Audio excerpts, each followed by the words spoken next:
Now, let's learn how to solve for the area of a spherical triangle. So, itong topic na ito, it's more on direct substitution. As long as you know the formulas, and also of course, given lahat ng angles and radius, then yun, direct substitution na lang. Okay?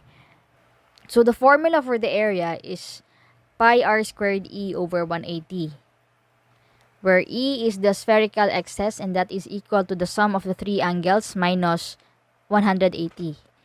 So, for example, calculate the area of a spherical triangle whose radius is 5 meters and whose angles are 40 degrees, 65 degrees, and 110 degrees. So, area is pi r squared e over 180.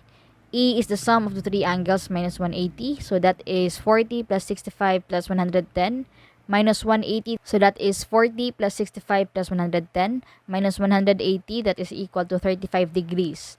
So, area is equal to pi times 5 squared times 35 all over 180.